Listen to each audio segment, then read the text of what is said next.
दोस्तों नमस्कार, प्रणाम, अभिवादन स्वीकार करें। शुरू करते हैं आज की बड़ी खबरें, मध्य प्रदेश के सभी 52 जिलों की खबरें। यदि आपको खबरें पसंद आए तो वीडियो को लाइक जरूर करिएगा और इसी प्रकार की खबरों के लिए आप चैनल को सब्सक्राइब कर लें। खबरें पूरी पाने के लिए वीडियो अंत तक जरूर देखिएगा। पंचायत चुनाव में नामांकन फॉर्म भरने के दौरान जमानत राशि कहाँ मिलेगी, उसके बारे में जानकारी आई है। पंचायत मंत्री ने कहा है कि उम्मीदवार कलेक्टर कार्यालय में जमानत राशि के लिए संपर्क कर सकते हैं। अर्थात जिन प्रत्याशियों ने पंचायत चुनाव के लिए अपने नामांकन जमा कर दिए हैं उन्हें अपने पैसे कलेक्टर कार्यालय से वापस मिलेंगे। पैसे जमा करने की रसीद अपने साथ ले जानी होगी। पंचायत मंत्री महेंद्र सिंह सिसोदिया ने यह बात कही है। उन्होंने कहा है कि उम्मीदवारों को कहीं भी भटकने की जरूरत नहीं है, इसके लिए प्रक्रिया निर्धारित कर दी गई है। कलेक्टर ने इस संबंध में अधिकारी नियुक्त कर दिए हैं। उम्मीदवारों को राशि जमा करने की जो रसीद मिली है उसे लेकर कलेक्टर कार्यालय में जाना होगा, संबंधित अधिकारी से मिलना होगा, वहां उन्हें वह राशि मिल जाएगी। सरकार द्वारा जमानत राशि वापस करने के अधिकारियों को कलेक्टरों को निर्देश दे दिए हैं। पंचायत मंत्री ने कहा कि सरकार अन्य पिछड़ा वर्ग के अधिकारों के लिए पूरी तरह से प्रतिबद्ध है। एक संकल्प है, लेकिन पक्का संकल्प है। जब भी चुनाव होंगे प्रदेश में पंचायत चुनाव की ओबीसी आरक्षण के साथ ही होंगे, यह सरकार का संकल्प है। तो इस प्रकार से पंचायत मंत्री ने ऐलान किया है। पंचायतों में समिति बनाए जाने के सवाल को लेकर पंचायत मंत्री जी ने कहा कि अभी इस पर विचार किया जा रहा है। उन्होंने चुनाव निरस्त होने का पूरा ठिकरा कांग्रेस पर फोड़ दिया। उन्होंने कहा कि जब भी कोई काम करती है कांग्रेस, वह विवाद पैदा करती है। इस प्रकार से लगभग प्रदेश में 4 लाख जनप्रतिनिधि हैं, चाहे वह पंच हो, सरपंच हो, जिला पंचायत अध्यक्ष हो या जनपद पंचायत अध्यक्ष हो। इन सभी को जमानत राशि वापस चाहिए। उसके लिए आपको अपने जिले के कलेक्टर कार्यालय में जाना होगा। वहां पे जाकर के आप रसीद ले जाएं और रसीद के माध्यम से अपनी जमानत राशि वापस लें। मौसम में हुए बदलाव को देखते हुए कृषि वैज्ञानिकों ने बड़ा दावा किया है। उन्होंने कहा है कि इस मौसम के बदलाव से गेहूं और चने की फसल को होगा फायदा। इस प्रकार किसानों के लिए राहत भरी खबर है। पूर्वी दक्षिण विक्षोभ बनने और पहाड़ी क्षेत्रों में हो रही बर्फबारी का असर देखने को मिल रहा है। प्रदेश में लगातार तीसरे दिन ठिठुरने वाली ठंड से दिन की शुरुआत हो रही है। मौसम विभाग के अनुसार आसमान में बादल छाने के चलते अब कड़ाके की ठंड भी रहेगी। मौसम वैज्ञानिकों के अनुसार अगले 4 दिनों तक ऐसा ही मौसम बना रहेगा। हालांकि साल के अंतिम दिनों में बारिश की तेज बौछारों का भी अनुमान है। उन्होंने कहा है कि जनवरी में तेजी से न्यूनतम और अधिकतम तापमान में गिरावट आएगी, साथ ही कड़ाके की ठंड भी गिरेगी। कृषि विज्ञान केंद्र के वरिष्ठ वैज्ञानिक डॉक्टर GS गठिया ने बताया कि इस समय पूर्वी दक्षिण विक्षोभ के बनने से ही मौसम में बदलाव आया है। धुंध से फसलों को कोई नुकसान नहीं पहुंचेगा। साथ ही गेहूं और चने की पैदावार इस सर्दी और धुंध के चलते बढ़ने की संभावना है। इस प्रकार से कृषि वैज्ञानिकों ने किसानों को बड़ी राहत दी है। इस बदले हुए मौसम में फसलों को बड़ी राहत मिलेगी।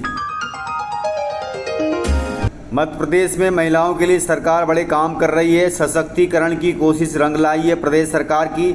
महिलाओं की बनाई ईंटें अब मध्य प्रदेश सरकार खरीदेगी। मध्य प्रदेश सरकार ने महिला सशक्तिकरण की दिशा में अभिनव प्रयास करते हुए उन्हें रोजगार के अवसर उपलब्ध कराने की पहल की है। 5000 महिलाओं ने सरकार की मदद से बैतूल, खंडवा, सागर, सीधी, सिंगरौली जिलों में ताप विद्युत केंद्रों की राख से ईंटें बनाने की 9 इकाइयाँ शुरू की हैं, जो अपने आप में एक मिसाल हैं। ईंटों का इस्तेमाल ग्राम पंचायत स्तर पर निर्माण कार्यों में किया जा रहा है। इसके अलावा महिलाएं बाजार में भी ईंटें बेच सकती है। ईंट उत्पादन से जुड़ी महिलाओं को प्रतिदिन 200 से 300 रुपये की आमदनी होने लगी है और यह आमदनी धीरे धीरे बढ़कर के 700 से 800 रुपये प्रतिदिन की होने वाली है। मध्य प्रदेश के सिंगरौली जिले से शुरू हुआ फ्लाई ऐश से ईंट बनाने का काम अब 5 जिलों तक पहुंच गया है और जल्द ही सिवनी, नरसिंहपुर, शहडोल और उमरिया जिले में भी नई 10 इकाइयाँ शुरू होने वाली हैं। 23 स्व सहायता समूह की महिलाएं ईंटें बना रही हैं और उन्हें काम मिलता रहे, इसका जिम्मा सरकार ने संभाला है। सरकार ने इन स्व सहायता महिलाओं के लिए और राहत भरी बात कही है। उन्होंने संबंधित जिलों और क्षेत्रों में सरकारी निर्माण कार्यों में पंचायत विभाग द्वारा ईंट लेना अनिवार्य कर दिया है, जिससे ईंट निर्माण करने वाली महिलाओं को ऑर्डर भी मिलने लगे हैं। मध्य प्रदेश में पंचायत चुनाव को लेकर रोज नई खबर आ रही है। मध्य प्रदेश में पंचायत चुनाव के लिए अब नए सिरे से बनेगी मतदाता सूची। इसके लिए सरकार ने आदेश जारी कर दिया है। पंचायत चुनाव में ओबीसी आरक्षण को बहाल कराने की कयावत के बीच शिवराज सरकार ने पंचायत से जुड़े एक और नियम में संशोधन कर दिया है। अब चुनाव तभी कराए जा सकेंगे जब मतदाता सूची नए सिरे से तैयार होगी। पंचायत एवं ग्रामीण विकास विभाग ने मध्य प्रदेश पंचायत निर्वाचन नियम 1995 में यह संशोधन कर दिया है कि किसी भी कैलेंडर वर्ष में अधिसूचित सामान्य निर्वाचन के लिए उसी वर्ष में जनवरी के प्रथम दिवस की स्थिति के अनुसार पुनरीक्षित मतदाता सूची अनिवार्य होगी, चाहे वह कोई सा भी नया वर्ष हो। हर नए वर्ष की पहली तारीख को नई मतदाता सूची बनाई जाएगी। इसके मायने यह हुए हैं कि 1 जनवरी 2022 की स्थिति में केंद्रीय निर्वाचन आयोग 5 जनवरी को जो मतदाता सूची जारी करेगा उसके अनुसार ही अब मतदाता सूची तैयार कराकर चुनाव कराने होंगे। यह नियम पूरे प्रदेश में गुरुवार से अर्थात आज से ही प्रभावी हो जाएंगे। इसका मतलब यह हुआ कि पंचायत चुनाव अब नई मतदाता सूची के आधार पर ही होंगे। इसके लिए राज्य निर्वाचन आयोग को नए सिरे से पूरी कयावत करनी होगी। सरकार का मानना है कि हर साल लगभग 11 लाख नए मतदाता सूची में जोड़े जाते हैं। अब चूंकि प्रदेश में चुनाव प्रक्रिया रुक गई है और सरकार नया नियम ले आई है, इसलिए मतदाता सूची नए सिरे से तैयार कराई जाएगी। इसमें 1.5 से 2 माह का समय लगेगा, क्योंकि आवेदन से लेकर उनका निराकरण करके पंचायतवार सूची तैयार किया जाना, इसमें 1.5 से 2 महीने का समय लगेगा। इस 1.5 से 2 महीने के दौरान हो सकता है पंचायत चुनाव की प्रक्रिया पुनः चालू हो जाए।